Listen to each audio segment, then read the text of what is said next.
আলোচনার সর্বশেষ একটি ঘটনা বলব।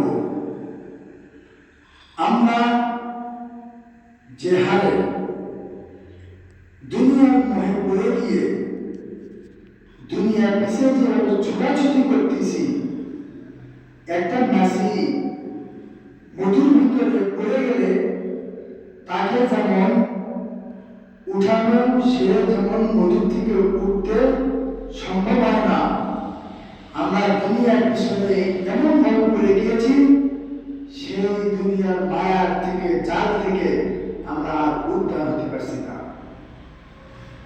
দেখেন ভাই, এত টাকা পয়সা কামাই করতেছি, আল্লাহকে ভুলে গিয়ে, পরকালকে ভুলে গিয়ে অর্থ সম্পদ উপার্জন করতেছি, এই টাকা পয়সা নিয়ে কি আমরা সে কবরে যাব? দেখেন, মুসআব বিন উমাইর একজন সাহাবী, খুব ধনী ব্যক্তির সন্তান ছিল। অনেক দামি পোশাক ব্যবহার করত, দামি আতর ব্যবহার করত। তার আতরের ঘ্রাণ নাকে আসা মাত্রই বোঝা যেত যে মুসআব বিন উমাইর। তার দূর থেকে তার কাপড় পোশাক দেখেই বোঝা যেত মুসআব বিন উমাইর। এই মুসআব বিন উমাইর যখন সেই উহুদ যুদ্ধে শহীদ হন, তখন সাহাবীরা তাকে কাপড় দেওয়ার সময় মাথা ঢাকলে পা ঢাকে না, পা ঢাকলে মাথা ঢাকে না। এই বৃত্তান্ত যখন রাসূলকে বলা হলো, রাসূল সাল্লাল্লাহু আলাইহি ওয়াসাল্লাম তখন বললেন, হায় রে মুসআব বিন উমাইর, তুমি হচ্ছ একজন সাহাবী, যে সাহাবী আমার জানাতে এই মক্কাতে যত আতর ব্যবহার করেছ, যত দামি আতর ব্যবহার করেছ, তোমার মতো দামি আতর আর কেউ ব্যবহার করে নাই। যত দামি পোশাক তুমি পরিধান করেছ, তোমার মতো দামি পোশাক আর কেউ ব্যবহার করে নাই। এই মুসআব বিন উমাইর যখন মারা যাচ্ছ, তোমাকে কাফন দেওয়ার মতো কাফন তোমার ঢুকতেছে না, মাথা ঢাকলে পা ঢাকছে না, পা ঢাকলে মাথা ঢাকছে না। রাসূল সাল্লাল্লাহু আলাইহি ওয়াসাল্লাম বললেন, সাহাবীরা, মুসআব বিন উমাইর তোমরা মাথা কাপড় দিয়ে ঢেকে দাও, আর পাটা তোমরা ইজখির নামক ঘাস দিয়ে ঢেকে দাও। এই মুসআব বিন উমাইরকে তার পায়ে ঘাস, ইজখির নামক ঘাস দিয়ে ঢেকে দিয়ে তাকে কাফন করা হলো, দাফন করা হলো। এই যে মুসআব বিন উমাইর কত সম্পদ সাহাবী ছিলেন, কত সম্পদশালী সাহাবী ছিলেন, মরার সময় কাফন পর্যন্ত তার জুটল না। এই দুনিয়ার ভিতরে আমরা দুনিয়ার মায়া করে, দুনিয়ার জালে করে, দুনিয়ার ভিতরে আমরা আটকে গিয়েছি, আল্লাহকে ভুলে গিয়েছি। আমরা আর এই দুনিয়া থেকে, দুনিয়ার জাল থেকে, মায়া থেকে উঠতে পারছি না। শুধু তাই হয়েছে, আল্লাহ রাসূল সাল্লাল্লাহু আলাইহি ওয়াসাল্লাম এই উহুদ যুদ্ধে রক্তাক্ত হয়েছেন, মার খেয়েছেন, দাঁত ভেঙেছেন, এত আহত হয়েছেন।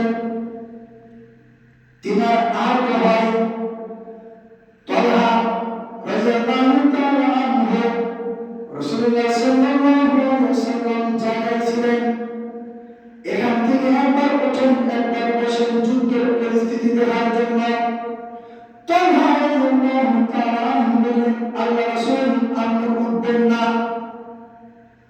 আল্লাহ রাসূল জীবন, তালহা জীবন বাজি দেখে আল্লাহ রাসূল সাল্লাল্লাহু আলাইহি ওয়াসাল্লাম সামনে দাঁড়িয়েছেন।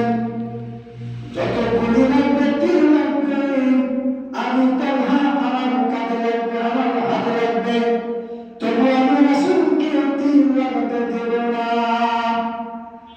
দেখেন সাহাবীদের ভালোবাসা কেমন, সাহাবীরা রাসূলকে কেমন ভালোবেসেছে, আর আমরা রাসূলকে ভালোবাসি বোঝানোর জন্য আশিকে রাসূল, রাসূলের প্রেমিক, রাসূলকে ভালোবাসার দাবি করতে চায়, অথচ রাসূলকে নিয়ে ব্যঙ্গ করা হয়, কটূক্তি করা হয়, রাসূলকে নিয়ে কুকুরের কার্টুন ছাপানো হয়, রাসূলকে নিয়ে তাকে অপমান করা হয়। আজকে থেকে কয়েক বছর আগের কথা, আব্দুর রশিদ নামে একজন লোক ছিল, কাঠ মিস্ত্রি, রাজমিস্ত্রি। এই আব্দুর রশিদ দেখল, হঠাৎ তার চোখে পড়লো রঙ্গিলা রাসূল নামে একটা বই দেখেছে। আব্দুর রশিদের মাথা গরম হয়ে গেল। আব্দুর রশিদ তার বগলের ভিতরে তরবারি লুকিয়ে নিয়ে চলে গেলেন ওই মানুষের কাছে। দেখেন, রঙ্গিলা রাসূল যে লিখেছে তার সাথে আরো দুজন লোক। আব্দুর রশিদ বলল, রঙ্গিলা রাসূল কে লিখেছে? যে লিখেছে সে বলল, আমি লিখেছি। হয়তো সে ভেবেছে আমাকে পুরস্কার দেবে। সঙ্গে সঙ্গে আব্দুর রশিদ তার বগল থেকে তরবারি বের করে ওই রঙ্গিলা রাসূল যে লিখেছে তার কল্লা কেটে দিল, দ্বিখণ্ডিত করে দিল, দুনিয়া থেকে তাকে বেশ শেষ করে দিল। যে আব্দুর রশিদ এর নাস্তিক, রঙ্গিলা রাসূল বই লিখেছে, তাকে দেখার জন্য আব্দুর রশিদ তাকে দুনিয়া থেকে বিদায় করে দিলেন। ওই যুবক আব্দুর রশিদের নামে মামলা হলো। মামলা উকিল যে ছিল, উকিল শুধু বলল, আমি তাকে দ্বিখণ্ডিত করেছি, তার কল্লা জবাই করেছি, আমার সেট ছিল না, মাথা ঠিক ছিল না, এই কথা যদি তুমি বলো তোমাকে উদ্ধার করা হবে, মাফ করা হবে। আব্দুর রশিদ যুবক বলল, যে মিথ্যার জন্য আল্লাহ রাসূল সাল্লাল্লাহু আলাইহি ওয়াসাল্লাম যুদ্ধ করলেন, যে মিথ্যার জন্য তিনি দান ভাঙলেন, যে মিথ্যার জন্য তিনি রক্তাক্ত হলেন, যে একজন মিথ্যার জন্য আল্লাহ রাসূল সাল্লাল্লাহু আলাইহি ওয়াসাল্লাম এত যুদ্ধ করলেন, যে মিথ্যার জন্য আমি তাকে হত্যা করলাম, সে মিথ্যা আমি আমার বলতে পারবো না। মিথ্যা বলল না, তার কথার উপর অটল থাকলো। অটল থাকার কারণে তার মামলা হয়ে গেল, তার ফাঁসি হয়ে গেল। দেখেন, রাসূল প্রেমিক, এটা হচ্ছে রাসূলের ভালোবাসা। রাসূলকে যদি ভালোবাসতে চান, তার সুন্নাত মনে প্রাণে মানতে হবে, তার সুন্নাতকে বাস্তবায়ন করতে হবে, তাকে ভালোবাসতে হবে, তার সুন্নাত মতো চলতে হবে, বিদআত করা যাবে না। বলছিলাম, আল্লাহ রাসূল সাল্লাল্লাহু আলাইহি ওয়াসাল্লাম যে উহুদ যুদ্ধের কথা, আল্লাহ রাসূল সাল্লাল্লাহু আলাইহি ওয়াসাল্লাম রক্তাক্ত হয়ে থাকলেন, দাঁত দুটো ভেঙে গেল।